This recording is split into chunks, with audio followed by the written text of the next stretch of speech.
conducting really is not a one-way traffic kind of activity. You give, but you also receive. And I think in balance, you receive more than what you give. And quite often, I have this very strange but fantastic feeling that I'm riding on top of some kind of energy wave created by all these talented, dedicated, skilled people who are in front of me, playing for me and with me, but also the music itself and the audience. There are moments when I really experience something that is being called flow, I guess in modern psychology.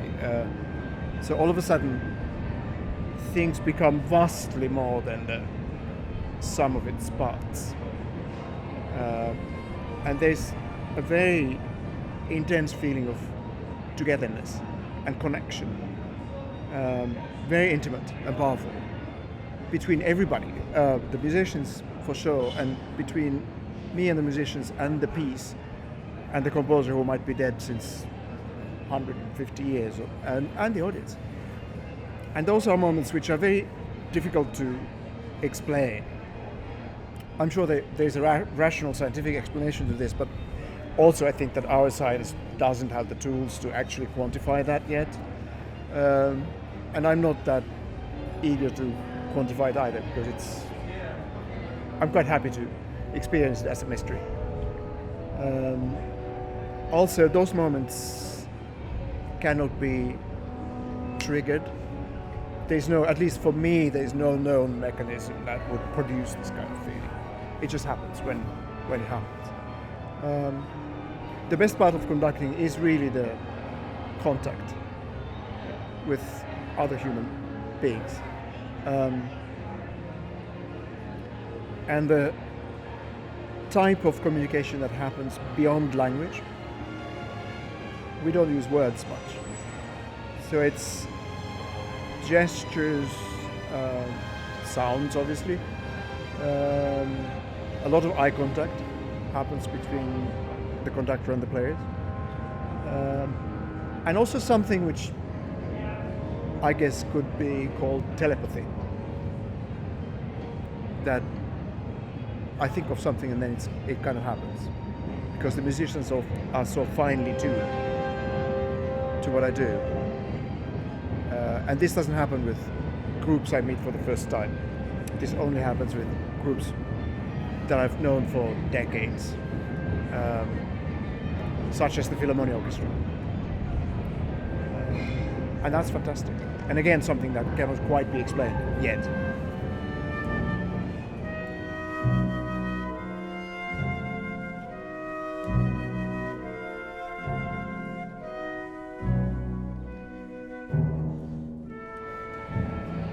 There's nothing special in conducting in itself as a process and as an activity. Conductors are no more special than the musicians in front of the conductor. And to be a conductor doesn't require any kind of funny stuff. You don't have to be in a certain way. And in fact, the best way to be a conductor is to be yourself, on and off the podium. And that's the whole point. You step on the box. With that comes quite a bit of responsibility, obviously. You have to know what you're doing. You have to know the music very well. You have to be able to give the players a concept of the work. You have to be able to give them tools to overcome whatever difficulties there are. And in the best case scenario, you should be able to inspire them to something which is beyond the written text on the page. But that doesn't require that you are somehow different from them.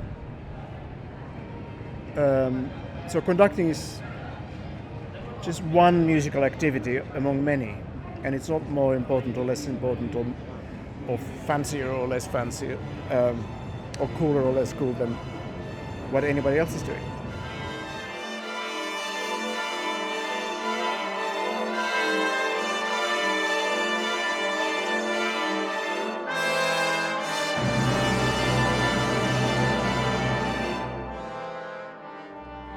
You're actually one musician among many, but you have a slightly different set of responsibilities, and your skill set is different as well. And I would say the visual part of conducting, i.e. that thing where a person waves a stick in the air, this is the least interesting part of it. And it really is the tip of the iceberg. And that is not very difficult, because it's not fine mechanics. It's a wooden stick and you wave it. But that has to be an expression of the music itself and the sound you want to hear and the sounds you are hearing in your imagination.